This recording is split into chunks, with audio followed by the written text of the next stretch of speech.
A proper explanation of storyboards would really require its own course. So this is really just a very quick overview of the basic storyboard styles, the choices that you might have at your disposal. So I've opened up a bunch of storyboard panels in Photoshop. Let me hit the Tab key so that we just see these images by themselves. There we go. So the golden age method of doing storyboards was to have a single panel on a sheet of paper and then pin these to a board.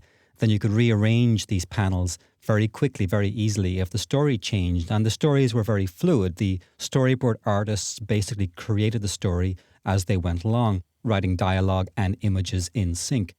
So this is a simulation of that technique. I have one image for each panel of the movie. And let's take a look at how we would approach this. So this is a history of the warfare of the human race over the millennia. And what will pop out immediately, I would think, is that in the top left panel, we have a rough sketch of what seem to be Napoleonic or revolutionary soldiers. And to the right, we have cavemen. Well, let's start chronologically. And it's so easy. Imagine these are physical notes on a physical board. We just rearrange them and we can renumber them as we need. And actually, it looks more like ancient Romans or Greeks over here. So we simply move these around until we get the chronological order that is most accurate to the film. Now, this could as easily be an acting sequence or a dialogue sequence, and it's really nice to have that kind of fluidity. So that's the original feature approach, very dynamic, very free-flowing. The TV animation storyboard style is somewhat different. In this method, you see 3, 4, 5 panels on a single page, and each panel contains basically a much tighter, tied down version of the final product. So beginning in the mid-1980s, there appeared to be a hybrid between these two. I don't like the strict TV style. It feels too stiff to me. But I do like the ability to see multiple panels on one page. So what you see here is a much looser style, more similar to the feature style. But we also have the script, which travels alongside each panel. Now, these are my personal boards for a project that I've been working on. So I don't feel the need to be quite so dynamic with loose sheets of paper floating around the place.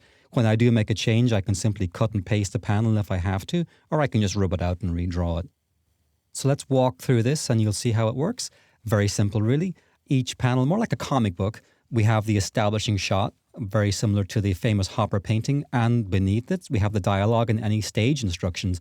I've called the professor character A, the student B. It saves me a little bit of time writing out the names of the characters all the time. And then as we move through each panel, you can see the shot cuts. And were I to want any stage instructions, they can be added down here. And we can proceed through the short film, again, reading the dialogue panel by panel as we go. Essentially, in this case, the storyboard is the script, which is a very effective way of doing it. You're writing the script as you draw the short. There are other tricks that we can use. For example, in this panel here on D4, let's say I want to add a camera move to that. Let's take this into Photoshop and see how we would do that. Okay, so let's zoom in on the panel that we want to add a camera move to. And we'll pick a nice bright color, red, just for the purposes of this demonstration. But in reality, I'd rather use black, but I want you to be able to see what I'm doing here. Let's say we want to begin the shot tight in on the ambulance as it drives away. Then we would notate like this. And then this will indicate that we're zooming out from this point. And I've seen this technique used on features as well. You don't have to do it just because you're working on TV. It's a very, very efficient way of letting people know this is a zoom out from this angle. You can rotate this if you wanted to rotate out at an angle. In this case, it's a simple start in tight and zoom out. That's it. So here we have the two basic storyboard techniques. On the right, the feature style, where we have one image per page, which can be rearranged on a board. On the left side, the TV hybrid workbook style, and that can have anywhere from 2, 3, 4, 5, or 6 panels per page, depending on how many you can squeeze in there. So what I've done, I provided you PSD files in case you want to do your boards. I like to do mine on the computer inside Photoshop. It's a lot of fun. It's very flexible that way. And if you notice down here, we have draw here layers on each of these two images. And if you simply sketch in there, your image will be nicely masked in. I'm going to hide that. And on the left side, we have the storyboard for the hybrid. And there we have 6 panels, nicely color-coded, including all the internal layers, also masked, and you can draw in there. And we also have PNGs provided, and the PNGs are there in case you want to print them out and just draw on paper and pencil in the old fashioned manner.